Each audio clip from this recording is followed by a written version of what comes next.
Hi there YouTube, Big G back again with another video, and this time another arcade machine again. And I've been doing a couple of these, but I've been enjoying getting these building up my own arcade machines. And this time the Glob. Now here you can see the flyer. I put up the advertising flyer for the Glob. A really strange little game. It's actually a lot of fun to play. Nice little platformer. And what's interesting about this is actually a conversion kit. And you can see there it says another top earning conversion.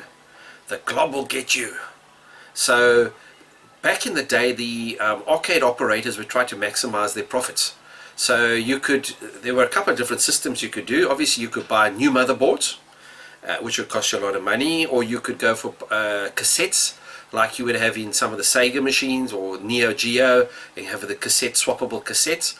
Or in this case here, you'd use a Galaxian board that maybe is old, it's not earning much money, and you would just change the ROMs. So here they've got a ROM conversion. You can see there part of the blurb, it'll save you money. The game has a module available that allows easy conversion, no cassettes to change, just a ROM change, and you get a brand new game. So basically take an old machine in your arcade that's not earning much money, convert it with a ROM change into a new machine. Players will then come in, see something new, get a bit of excitement, and play the new addition to your arcade. And yeah, so this is part one of my build, and I'm going to just go through the steps that I followed. As you can see, I've already completed the cabinet.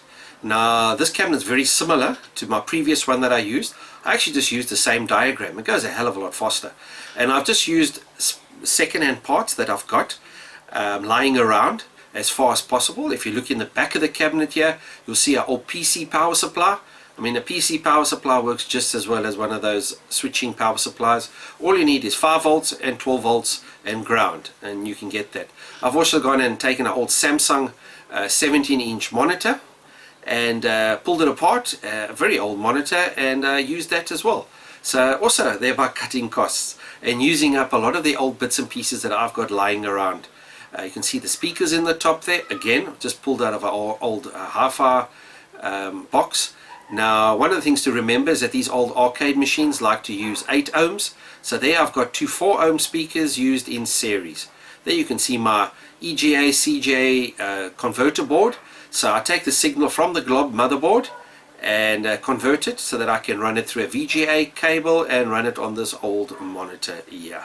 So here in part one is just showing you where I am and with the actual build process.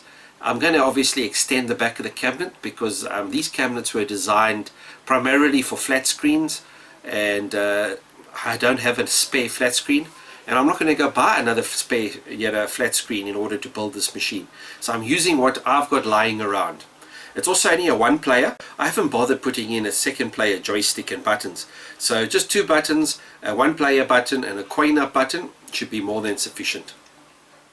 One of the things I'm thinking of here, instead of spray painting it black like I did the previous one, and then just using transfer stickers to put on there, I'm actually going to try using bigger pieces of laminate stickers, and actually try and laminate right over the entire sides and front of the actual arcade cabinet, so I can get like one big smooth feel and look to it, and not have this where you can actually see the different stickers. So that's going to be something new for me to try. And one thing I did do this time is when I cut the boards, I actually cut a couple at the same time.